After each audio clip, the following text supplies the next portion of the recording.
దేవుని నామమునకు మహిమ కలుగును కాక.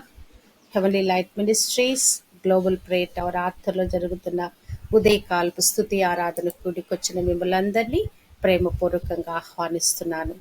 దేవుని మహాకృపను బట్టి మరొక పరిశుద్ధ దినం, పునరుద్ధాన దినంలోకి దేవుడు మనల్ని తోడుకొని వచ్చాడు. ఏప్రిల్ నెల ఆఖరి పునరుద్ధానపు దినము, మరి దేవుని దినము, ఆదివారపు దినపు దీవెనలు, ఆశీర్వాదాలు మన మీద, మన కుటుంబాల మీద దేవుడు మెండుగా కుమ్మరించును గాక. నిజంగానే వారంలో మొదటి రోజు ఆశీర్వాదకరమైన రోజుగా దేవుడు మనకు అనుగ్రహింప చేశాడు. ఆదివారము మొట్టమొదటి దినాన్ని దేవుడు మనకి దీవెనకరమైన దినంగా అనుగ్రహింప చేశాడు. ఆయనను ఆరాధించే దినంగా, ఆయన సన్నిధిలో కుటుంబాలన్నీ కనపడి, ఆయన సన్నిధిలో ఉన్న నిత్య సుఖాలను, ఆయన కుడి చేతిలో ఉన్న నిత్య సుఖాలను, ఆయనలో ఉన్న సమృద్ధి అయిన సంతోషాన్ని పొందుకోవాలని దేవుని చిత్తమైనది. అందుకే ప్రపంచ యావత్తుకి సెలవు దినంగా ఈ యొక్క ఆదివారము ఇవ్వబడింది. హల్లెలూయా. మరి ప్రత్యేకంగా క్రైస్తవులనే వారు ఈ యొక్క దినపు ప్రశస్తతను గమనించి ఆయన సన్నిధికి వెళ్ళి ఆయనను ఆరాధించుదురు గాక. హల్లెలూయా, హల్లెలూయా. యెహోషువ గ్రంథము గురించి మనము ధ్యానిస్తూ ఉన్నాము. నిన్నటి దినము ఇద్దరు వ్యక్తులు వేగులు వారుగా వెళ్ళి ఆ యొక్క ఎరుకో పట్టణానికి వెళ్ళటము, అక్కడ రాహాబు అనే వేశ్య వారిని దాచిపెట్టి వారిని తిరిగి క్షేమంగా పంపించినట్లుగా వారు వచ్చి ఇచ్చిన రిపోర్టు యెహోషువ గ్రంథము 2వ అధ్యాయము 24వ వచనము. మరియు వారు ఆ దేశమంతయు యెహోవా మన చేతికి అప్పగించుచున్నాడు, మన భయము చేత ఆ దేశ నివాసులందరికీ ధైర్యము చెడియున్నదని యెహోషువతో అనిరి. వారు యెహోషువ దగ్గరికి వచ్చి రిపోర్ట్ ఇస్తా ఉన్నారు. వాళ్ళు వెళ్ళిన పని ఎలాగున జరిగింది అని చెప్తూ, ఇదిగో మనను గురించిన భయము ఈ యొక్క వీరందరికీ కూడా కలిగింది, మనం ఈజీగా వీరిని మనము జయించవచ్చు. ఎప్పుడైనా సరే ఒక వ్యక్తిని మనము క్యాప్చర్ చేయాలంటే, ఒక వ్యక్తి మీద మనం అధికారం సంపాదించాలంటే ఆ వ్యక్తిని భయపెట్టగలిగితే చాలు, వారి మీద మనము అధికారం పొందవచ్చు. అదే కదా లోకంలో జరుగుతుంది. మనుషులు భయపెట్టి వారిని గుప్పిట్లో చిక్కించుకుంటా ఉన్నారు. ఇక్కడ దేవుని యొక్క ప్రజలైన వారు అన్యులైన వారిని భయపెట్టి వారి దేశాన్ని, వారి ప్రదేశాన్ని, ఏదైతే దేవుడు వాగ్దత్త దేశం ఇచ్చాడో ఆ దేశాలను వాళ్ళు స్వతంత్రించుకుంటున్నారు. తర్వాత చూచినట్లయితే నెక్స్ట్ 3వ అధ్యాయంలో మనం చూచినట్లయితే గనక వారు బయలుదేరి వెళుతా ఉన్నారు. బయలుదేరి వెళుతున్న సందర్భంలో యెహోషువ వేకునే లేచి అక్కడ పెద్దలకి ఆజ్ఞాపించాడు. ఏం ఆజ్ఞాపించాడంటే, మీరందరూ కూడా సిద్ధపడి ఉండాలి. సిద్ధపడి మనము ముందుకు వెళ్ళేటువంటి మార్గములో ఇంతకు ముందు మనం వెళ్ళినటువంటి త్రోవ కాదది కనుక మిమ్ములను మీరు పరిశుద్ధపరచుకొనుడి.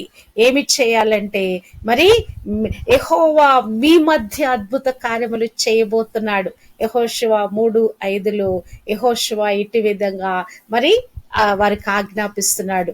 యెహోవా రేపు మీ మధ్య అద్భుత కార్యములు చేయును గనక మిమ్మును మీరు పరిశుద్ధపరచుకొనుడని జనులకు ఆజ్ఞ ఇచ్చెను. మీరందరూ కూడా మిమ్మల్ని మీరు పరిశుద్ధపరచుకోవాలి, మీ యొక్క బట్టలు ఉతుక్కోవాలి, మిమ్మల్ని మీరు పరిశుభ్రపరచుకోవాలి, పరిశుద్ధపరచుకోవాలి. ఒక టాస్క్ దేవుడు మనకి ఇచ్చాడు. దాన్ని మనం జయించాలంటే పరిశుద్ధతతోనే, ఆ యొక్క దేవుని కొరకైన హృదయముతోనే, దేవుడు చెప్పిన మాటకి లోబడి జరిగించే దాన్ని బట్టే ఆ యొక్క దాన్ని మనము జయించగలము గనక, దాన్ని పొందుకోగలం గనక మిమ్మలను మీరు పరిశుద్ధపరచుకోండి. ఒక మహా అద్భుత కార్యం దేవుడు చేయబోతున్నాడు, మిమ్మల్ని మీరు సిద్ధపరచుకోండి అని ఇక్కడ వారికి సెలవిస్తా ఉన్నాడు. యాజకులకి ఏం చెప్తున్నాడంటే, మీరు నిబంధన మందస్సును ఎత్తుకొని ప్రజల ముందును నడుడని యాజకులకు సెలవీయగా వారు నిబంధన మందస్సును ఎత్తుకొని ప్రజల ముందు నడిచారు.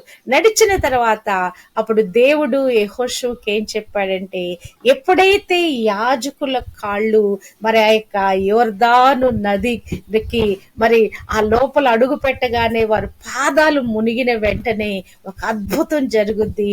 ఆ యోర్దాను యొక్క నీళ్లు ఏకరాశిగా నిలిచిపోతాయని మరి మరి మీరు మరి గమనించండి. యాజకుల కాళ్ళు అక్కడ మునగగానే ఈ అద్భుతం జరుగుద్దని యెహోషువకు సెలవిచ్చాడు. ఇక్కడ ఏం చెప్తున్నాడంటే, యెహోషువ దేవుని గురించిన ఒక అద్భుతమైన మాట మాట్లాడుతున్నాడండి. 10వ వచనములో, వారితో ఇట్లనెను, మీ దేవుడైన యెహోవా మాటలు వినుడని ఇశ్రాయేలుకు ఆజ్ఞాపించి వారితో ఇట్లనెను, సర్వలోక నాథుని నిబంధన మందసము మీకు ముందుగా యోర్దానును దాటబోచున్నది గనుక జీవము గల దేవుడు మీ మధ్య ఉన్నాడనియు ఆయన నిశ్చయముగా మీ ఎదుట నుండి కనానీయులను, హిత్తీయులను, హివ్వీయులను, పెరజ్జీయులను, గెర్గాషీలను, అమోరీయులను, ఎబూసీయులను వెళ్ళగొట్టుననియు దీని వలన మీరు తెలిసి కొందురు. హల్లెలూయా. మీ ఎదుట నుంచి 7 మరి దేశాల ప్రజలను, 7 విధాలైన అన్యజనుల ప్రజలను మీ ఎదుట నుంచి దేవుడు వెళ్ళగొడతాడు. ఎలా వెళ్ళగొడతారు, ఎవరు వెళ్ళగొడతారంటే గనక, ఆయన సర్వలోక నాథుడై ఉన్నాడు, ఆయన జీవము గల దేవుడై ఉన్నాడు, ఆయన నిశ్చయముగా మీ ఎదుట నుండి ఇలాగున వెళ్ళగొడతాడని మరి వారితో మాట్లాడుతున్నాడు. చూడండి, దేవుడు ఎంత గొప్ప దేవుడు. ఆ దేవుని సన్నిధికి, ఆ దేవుని యొద్ద నుంచి ఒక అద్భుతం పొందుకోవాలంటే వారు ఎలాగున ప్రవర్తించాలో మరి వారితో సెలవిస్తా ఉన్నాడు. అట్టి విధంగా మరి వారు వెళ్ళి యోర్దాను నదిలో ఆ యొక్క కాళ్ళు మోపగానే యాజకులు, అప్పుడు ఆ మందసమును మోయువారు యోర్దానులో దిగిన తర్వాత మందసమును మోయు యాజకుల కాళ్ళు నీటి అంచున మునగగానే పైనుండి పారు నీళ్లు బహు దూరమున సారెతాను నొద్దనున్న ఆదామను పురమునకు దగ్గర ఏకరాశిగా నిలిచెను. లవణ సముద్రమును అరాబా సముద్రమునకు పారునవి బొత్తిగా ఆపబడెను. జనులు యెరికో ఎదుటను దాటగా యెహోవా నిబంధన మందసమును మోయు యాజకులు యోర్దాను మధ్య ఆరిన నేలను స్థిరముగా నిలిచిరి. జనులందరూ యోర్దానును దాటుట తుద ముట్టు వరకు ఇశ్రాయేలులందరూ ఆరిన నేల మీద దాటుచు వచ్చిరి. హల్లెలూయా. దేవుడు ఎంత అద్భుతకరుడైన దేవుడండి. ఎర్ర సముద్రాన్ని పాయలు చేశాడు, మరి ఇక్కడ యోర్దాను నదిని కూడా పాయలు చేస్తా ఉన్నాడు. నిజంగా ఈ యొక్క ఈ విషయాలు, రాయబడిన విషయాలు చూస్తా ఉంటే మన ఒళ్ళు గగురు పచ్చదా? అబ్బా, ఇంత అద్భుతము! అసలు ఆ నీళ్లు అదొక మరి ఎలాగున 2 పాయలు అయిపోయింది. అది ఏకరాశిగా నిలిచిపోయిందంట, అటు ఇటు 2 గోడలుగా నిలిచిపోయిందంట ఆ నీళ్లు. మరి వీళ్ళేమో 6 నెలలు నడిచిపోతా ఉన్నారంట. మనకి ఎప్పుడైనా వర్షం వస్తే కనుక వెంటనే ఆ నేల మరి డ్రై అప్ అయిపోద్దా? కాదు, అంత తడిగా బురదగా మన కాలు పెడితే జారేటట్లుగా ఉంటది. ఇప్పుడు నీళ్లు మరి అక్కడ ఆగిపోయిన తర్వాత లోపల ఉన్న ఆ ప్రదేశం అంతా ఎలా ఉండాలి కదా? తడిగా కాళ్ళు లోపలికి దిగేటట్టు ఉండాలి. కానీ వారు ఆరిన నేలను నడిచి వెళ్తా ఉన్నారు. మరి ఆ యాజకులు ఆ మందస్సాన్ని పట్టుకొని మరి వారు ఆ మధ్యలో నిలిచి ఆ యొక్క ప్రజలందరూ దాటు వరకు అక్కడ మందస్సాన్ని మోస్తూ నిలబడ్డారంట. నిజంగా యాజకుల మీద ఎంత గొప్ప బాధ్యత ఉందో చూడండి. మనుషులందరూ కూడా, ఆ సంఘస్థులందరూ కూడా విమోచించబడి ఆ రక్షణ మార్గంలో నడిచి ఆ నిత్య మార్గంలోకి వెళ్లేంత వరకు కూడా ఆ మందస్సాన్ని మోసే బాధ్యత యాజకుల మీద పెట్టబడింది. చూడండి, యాజకులు 4 మరి ఉన్నారు. ఎంతమంది యాజకులు ఆ మందస్సాన్ని మోస్తున్నారో తెలియదు, కానీ వారందరూ కూడా ఆ మందస్సాన్ని మోస్తూ నిలబడ్డారు. ప్రజలు ఆరిన నేలను మరి దాటి వచ్చేసారు. జనులందరూ యోర్దానును దాటుట తుదముట్టిన తరువాత యెహోవా యెహోషువతో ఈలాగు సెలవిచ్చెను, ప్రతి గోత్రమునకు ఒక్కొక్క మనిషిని చొప్పున 12 మనుషులను ఏర్పరిచి యాజకుల కాళ్ళు నిలిచిన స్థలమున యోర్దాను నడుము నుండి 12 రాళ్లను తీసి వాటిని యువతలకు తెచ్చి మీరు ఈ రాత్రి బస చేయు చోట వాటిని నిలువబెట్టుడని వారికి ఆజ్ఞాపించుము. అట్టి విధంగా 12 గోత్రాల నుంచి మరి 12 మందిని ఏర్పరిచి వారు ఎక్కడైతే మందసాన్ని పట్టుకుని నిలబడ్డారో అక్కడి నుంచి ఒక 12 రాండ్లు తీసుకొచ్చి మరి ఈ రాత్రి బస చేయి చోట మరి వాటిని నిలపమని దేవుడు ఆజ్ఞ ఇచ్చినప్పుడు అట్టి విధంగా వారు తీసుకొచ్చి వాటిని ఆ రాత్రి కాలము మరి బస చేసిన చోట నిలవబెట్టారట. మరి అవి ఎందుకు అక్కడ నిలవబెట్టారని గనక మరి వారు అడిగితే, ఎవరైనా అడిగితే గనక, లేకుంటే వారు పిల్లలే అడిగితే గనక అప్పుడు వారు 21వ వచనం 4వ అధ్యాయము 21వ వచనములో 20 వారు యోర్దానులో నుండి తెచ్చిన 12 రాళ్లను యెహోషువ గిల్గాలులో నిలువబెట్టించి ఇశ్రాయేలుతో ఇట్లనెను, రాబోవు కాలమున మీ సంతతి వారు ఈ రాళ్లు ఎందుకని తమ తల్లిదండ్రులను అడుగుదురు గదా, అప్పుడు మీరు ఇశ్రాయేలీలు ఆరిన నేల మీద యోర్దానును దాటిరి. ఎట్లనగా యెహోవా బాహువు బలమైనదని భూనివాసులందరూ తెలుసుకొనుటకును మీరు ఎల్లప్పుడూ మీ దేవుడైన యెహోవా యందు భయభక్తులు నిలుపుటకును మేము దాటు వరకు మా దేవుడైన యెహోవా తానే మా ఎదుట ఎర్ర సముద్రమును ఎండ చేసినట్లు మరి యోర్దానును నీళ్లను ఎండ చేసినని చెప్పి ఈ సంగతి వారికి తెలియపరచవలెను. హల్లెలూయా. దేవుడు ఒక్క అద్భుతం చేసి మానేసేవాడు కాదండి. మన జీవితం యావత్తు కూడా అద్భుతాలమయమే, ఆశ్చర్య కార్యాలమయమే. ఒక్కదాని వెంట ఒకటి దేవుడు చేసుకుంటూనే వెళ్ళిపోతా ఉంటాడు. మనమే వాటిని గమనించము, తగినట్లుగా కృతజ్ఞత కలిగి జీవించము. ఇక్కడ చూడండి, మరి ఆ యొక్క మరి ఎర్ర సముద్రాన్ని ఎండ చేసినట్లు ఇక్కడ యోర్దాను నది నీళ్లను కూడా ఎండ చేశాడని మీ నెక్స్ట్ తరానికి చెప్పాలి. ఎందుకు ఈ 12 రాళ్ళు అని మరి వారు అడిగితే గనక, గిల్గాలు అనే పేరుకు అర్థం ఏంటంటే దొరిలింపబడుట.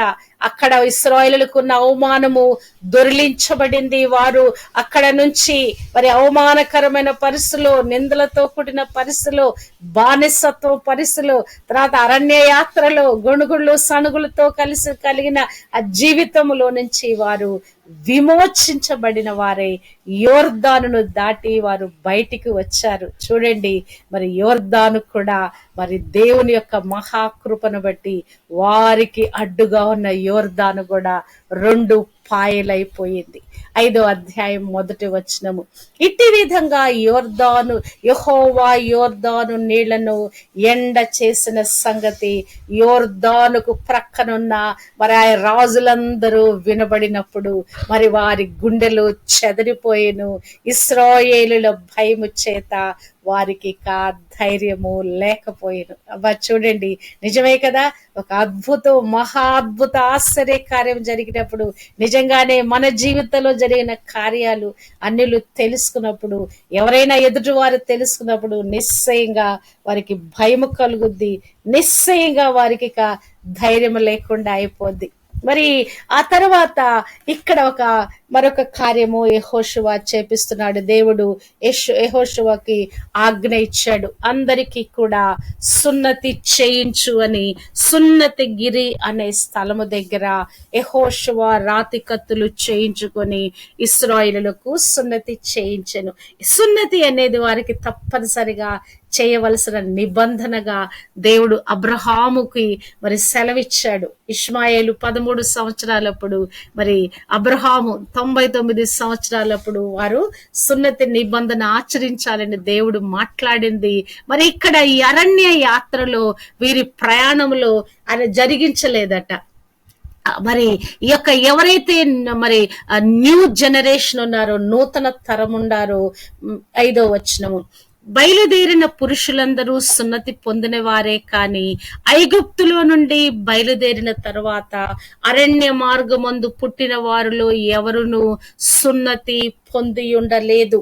సున్నతి పొంది ఉండలేదు గనక ఆ సున్నతి పొందుకుంటేనే కాని వారు తమ పితరులతో ప్రమాణము చేసిన పాలు తేనెలు ప్రవహించు దేశమునకు వారు ప్రవేశించలేరని ఇక్కడ దేవుడు వారిని అక్కడ ఆ సున్నతి నిబంధన ఆచరించమని ఆజ్ఞ ఇచ్చి ఉన్నాడు. అప్పుడు వారందరికీ సున్నతి చేయించాడట. కాబట్టి ఆ సమస్త జనము సున్నతి పొందిన తరువాత వారు బాగుపడు వరకు పాళెములోనే తమ చోట్ల నిలిచిరి. 9వ వచనము, అప్పుడు యెహోవా, నేడు నేను ఐగుప్తు అవమానము మీ మీద ఉండకుండా దొర్లించి వేసి ఉన్నానని యెహోషువతో అనెను. అందుచేత నేటి వరకు ఆ చోటికి గిల్గాల్ అని పేరు. గిల్గాలు అంటే దొర్లించబడుట. ఎందుకు మరి ఏంటి వారికి జరిగిన ఇక మరి అద్భుతం ఏంటంటే గనక వారు ఒక నూతనమైన హృదయాన్ని, నూతనమైన మనస్సుని, నూతనమైన జీవితాన్ని వారు పొందుకున్నారు. శరీరములో సున్నతి చేయబడటం కాదు గాని వారి ఆత్మల్లో సున్నతి చేయబడినట్లుగా, దేవుడి చేయబోయే అద్భుతాన్ని పొందుకున్నట్లుగా ఇక్కడ మనం చూడగలము. రేపు యెహోవా మీ మధ్య అద్భుత కార్యములు చేయును గనుక మిమ్మల్ని మీరు పరిశుద్ధ పరచుకునండి. ఎప్పుడైనా సరే ఒక కార్యం దేవుని యొద్ద నుంచి మనం పొందుకోవాలంటే ఎంత ప్రార్థనా జీవితం కలిగిన వారమైనా, దేవునికి అనుకూలమైన జీవితం మనలో లేకపోతే ఆ అద్భుతాన్ని మనం పొందుకోలేమండి. మరి అబ్రహాము విషయంలో కూడా 15వ అధ్యాయంలో దేవుడు 99 సంవత్సరాలప్పుడు మరలా దర్శించినప్పుడు ఏమంటాడంటే, అబ్రామా భయపడకుము, నేను నీ కేడమును, నేను మరి నీ మధ్య నా నిబంధన స్థిరపరుస్తాను, నా ఎదుట నీవు నిందారహితుడవై జీవించు. అప్పటి వరకు ఆయనకు ఒక నింద కలిగింది. ఏం చేశాడు ఆయన? హాగరుతో పోయాడు, ఇష్మాయిలును కన్నాడు, మరి చేయకూడని పని చేశాడు, ఒక పాపాన్ని మూటగట్టుకున్నాడు. దేవుని యొక్క ఆ నిబంధన ఏదైతే చేశాడో, నేను నీ కడుపున నీ సంతానం ఇస్తాను అని చెప్పిన ఆ వాగ్దానాన్ని స్వతంత్రించుకోకుండా మరలా కొన్ని రోజులు అది పోస్ట్ పోన్ అయిపోయింది. మరి త్వరపడి సొంత నిర్ణయం చేసినందుకు అక్కడ దేవుడు ఏమంటున్నాడు, నా సన్నిధిలో నడుచుచు నిందారహితుడు వైండము. అప్పుడు అక్కడ సున్నతి నిబంధన నెరవేర్చిన తర్వాత ఆ నిబంధన పుత్రుడైన ఇస్సాకు జన్మించినట్లుగా మనము చూడగలము. ఇక్కడ కూడా వీరు మరి ఆ యొక్క రాజ్యాన్ని స్వతంత్రించుకోవటానికి వెళుతున్నారు. యోర్దాను నది దాటి వచ్చారు. ఇప్పుడు వీరికి చేయబడిన ఇదేంటంటే గనక సున్నతి చేయబడింది. వారందరికీ కూడా సున్నతి చేయబడింది. వారు ఒక నూతన వ్యక్తులుగా మార్చబడ్డారు. వారి శరీరానికే కాదు కానీ హృదయం కూడా సున్నతి చేయబడింది. దేవుడు చేయబోయే అద్భుత కార్యము ఏదైతే ఆ కనాను రాజ్యాలను 7 రాజ్యాల ప్రజలను వెళ్ళగొట్టి ఆ ప్రదేశాన్ని స్వాధీనపరచుకోవటానికి దేవుడు వారిని ఆత్మలో సిద్ధపరుస్తున్నాడు, శరీరంలో సిద్ధపరుస్తున్నాడు, మానసికంగా వారిని సిద్ధపరుస్తా ఉన్నాడు. అంతేకాదు అక్కడ వాళ్ళు ఏం చేశారట, పస్కాను ఆచరించారట. 5:10 ఇశ్రాయేలులు గిల్గాలులో దిగి ఆ నెల 14వ తేదీని సాయంకాలమున యెరికో మైదానములో పస్కా పండుగను ఆచరించిరి. హల్లెలూయా. మరలా వీరు పస్కా పండుగను ఆచరిస్తా ఉన్నారు. నిజంగానే పస్కా అను ఆచరించడం ద్వారా అది గొప్ప ఆశీర్వాదంగా వారి జీవితానికి మరి వారికి దేవుడు అనుగ్రహింప చేశాడు కదా. ఇశ్రాయేలులు ఆ యొక్క ఐగుప్తులోంచి బయలుదేరి వచ్చిన దినాన పస్కా ఆచరించినట్లుగా మనకు తెలుసు కదా. ఆ పస్కా ఆ యొక్క ఆ వధించిన పశువుని వారికి ఇవ్వబడిన భోజనం ఇవ్వబడిన వారు త్వరగా నడుము కట్టుకొని చెప్పులు తొడుక్కొని మరి వారు ఆ కర్రల చేత పట్టుకొని అంతా సన్నద్ధులే గబా గబా గబా దాన్ని భుజించి ఆ దినము పస్కా పండుగను ఆచరించి అక్కడ నుండి వారు బయలుదేరి వచ్చారు. తర్వాత ఇన్ని సంవత్సరాల తర్వాత ఇక్కడ వారు మరలా తిరిగి పస్కా పండుగను వారు ఆచరించారు. పస్కా పోయిన మరునాడు వారు ఈ దేశపు పంటను తినిరి. ఆ దినమందే వారు పొంగకయు వేచబడియున్న బడియునున్న భక్ష్యములను తినిరి. మరునాడు వారు ఆ దేశపు పంటను తినుచుండగా మన్నా మానిపోయెను. అటు తర్వాత ఇశ్రాయేలులకు మన్నా దొరకకపోయెను. ఆ సంవత్సరమున వారు కనాను దేశపు పంటను తినిరి. మరి ఇక్కడ 40 సంవత్సరాలు మన్నాతో పోషించబడిన వారు ఇప్పుడు ప్రపంచంలోకి వచ్చారు. అరణ్యంలో నుంచి వీళ్ళు ప్రపంచంలోకి వచ్చారు. ఆహార పదార్థాలు దొరికే మరి ఆ యొక్క ప్రదేశానికి వచ్చారు. ఇక్కడ మన్నా ఆగిపోయిందంట. ఆ దేశపు పంటను తిరిగి మామూలుగా అందరూ భుజించే ఆహారాన్ని తినటానికి మరి దేవుడు వారికి కృప దయచేశారు. ఇప్పుడు ఆ పంటను తిన్న తర్వాత పస్కా ముందు సున్నతి చేయబడింది, తర్వాత పస్కాను ఆచరించారు, తర్వాత ఆ యొక్క దేశపు పంటను వారు తినటం ప్రారంభించారు. ఇప్పుడు యెహోషువ యెరికో ప్రాంతంలో సంచరిస్తా ఉంటే అతడు కనులెత్తి చూడగా దూసిన కత్తి చేత పట్టుకొని ఉన్న ఒకడు అతని ఎదుట నిలిచి ఉండెను. యెహోషువ అతని యొద్దకు వెళ్ళి, నీవు మా పక్షమును ఉన్నవాడవా, మా విరోధుల పక్షమునున్న వాడవా అని అడగగా, యెహోషువ ఒక వ్యక్తిని చూచాడు. ఒక పెద్ద ఆజానుబాహుడుగా ఒక కత్తి పట్టుకొని ఉన్నాడు. మరి అక్కడ యెహోషువ గ్రహించలేక, నువ్వు మా పక్షాన ఉన్నావా, శత్రువు పక్షాన ఉన్నావా అంటే, అతడు యెహోవా సేనాధిపతిగా నేను వచ్చి ఉన్నానెను.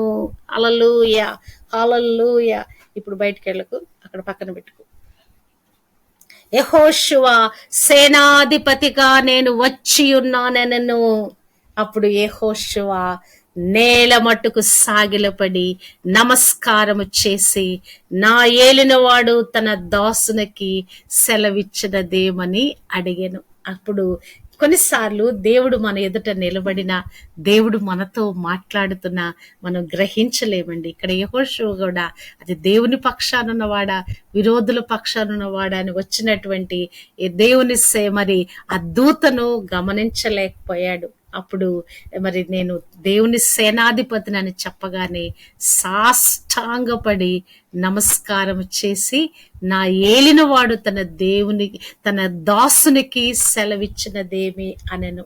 నిజంగానే ఈ యొక్క ఒబీడియన్స్ క్రైస్తవులమైన మనకు కావాలండి.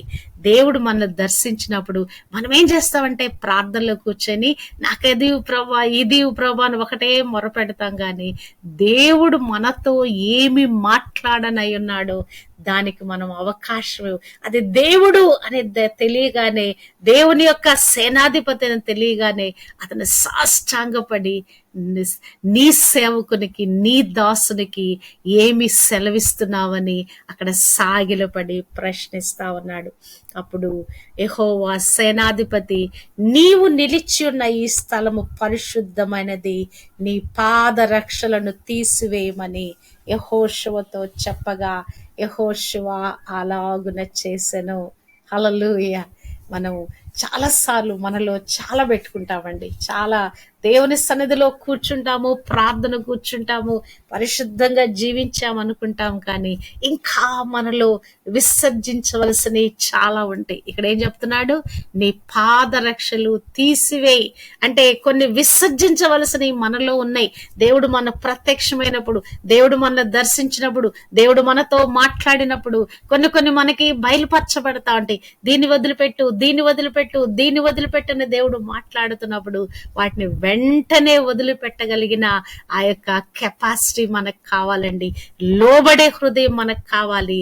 విడిచిపెట్టగలిగిన ఆ యొక్క మనోనిబ్బరం కూడా మనకు కావాలి. అది ఎంత ఇష్టమైనదైనా కూడా దేవునికి అయిష్టమైనదంటే వెంటనే దాన్ని మనము డిస్కార్డ్ చేయగలగాలి కదా. చాలాసార్లు దేవుని యొద్ద మనం ఒప్పుకుంటాము, కానీ వాటిని విడిచిపెట్టే పని మనం చేయం. దేవా నన్ను క్షమించయ్యా, ఈ బలహీనత ఉంది, నన్ను క్షమించయ్యా, నన్ను క్షమించయ్యా అంటాం. కానీ ఆ ఒప్పుకున్న దాన్ని విడిచిపెట్టే పని మనం చేయము. కానీ ఇక్కడ యెహోషువ నీ చెప్పులు తీసివేయి అని చెప్పగానే యెహోషువతో చెప్పగా యెహోషువ అలాగున చేసెను. హల్లెలూయా. నీవు నేను కూడా దేవుని చెప్పింది చెప్పినట్లుగా చేయటానికి మన హృదయాలను మనం సిద్ధపరచుకుందాం. వారు అద్భుతం పొందుకోవటానికి తాము పరిశుద్ధపరచుకొని బయలుదేరారు. యాజకులు మందసాన్ని మోసుకుంటూ ఆ యోర్దానులో కాళ్ళు మోపగానే మరి యొక్క యోర్దాను మరి 2 పాయలపై ఏకరాశిగా నిలిచింది. ప్రజలందరూ ఆరణ్యాలను దాటి వెళ్ళారు. మరి 12 మరి ఆ యొక్క రాళ్లను తీసుకొని వెళ్ళి వాళ్ళు ఆ రాత్రి బస చేసిన చోట వాటిని నిలబెట్టారు. ఆ స్థలానికి గిల్గాల్ అనే పేరు. దొర్లించబడుట, అవమానం తీసివేయబడిన స్థలంగా ఉన్నది. అక్కడ వారికి సున్నతి చేయబడింది. పస్కాను ఆచరించారు. పస్కాను ఆచరించిన తర్వాత మన్నా ఆగిపోయి మామూలు యొక్క ఆహారం తిన్నారు. మరి తర్వాత చూచినట్లయితే ఇంకనూ ఏదైతే ఇంకనూ మనకు కనిపించకుండా నిబిడీకృతమైనటువంటి ఏదైతే బలహీనతలు ఉన్నాయో వాటిని విడిచిపెట్టడానికి, విసర్జించటానికి మరి అక్కడ యెహోషువ మరి దేవుని సన్నిధిలో సాగిలపడి ఇంకనూ పరిశుద్ధుడుగా మార్చబడి మరి చేయబోయే టాస్క్ మరి అప్పజెప్పబడిన ఆ పనిని బాధ్యతాయుతంగా నెరవేర్చడానికి తను తాను పరిశుద్ధపరుచుకుంటా ఉన్నాడు, విసర్జిస్తా ఉన్నాడు. మనము కూడా మరి విన్నటువంటి వాక్యము, ధ్యానించిన వాక్యాన్ని బట్టి మన మధ్య పరిశుద్ధ అద్భుతాలు జరగాలంటే మనలో మనం పరిశుద్ధపరచుకోవాలి, పస్కాను ఆచరించాలి. ఇటు విధంగా దేవుని సన్నిధిలో సాగిలపడి మనము కూడా ఇంకనూ విసర్జించవలసిన వాటిని విసర్జించటానికి దేవుడు తన కృప మనకు దయచేయును గాక. ఆమేన్. హల్లెలూయా.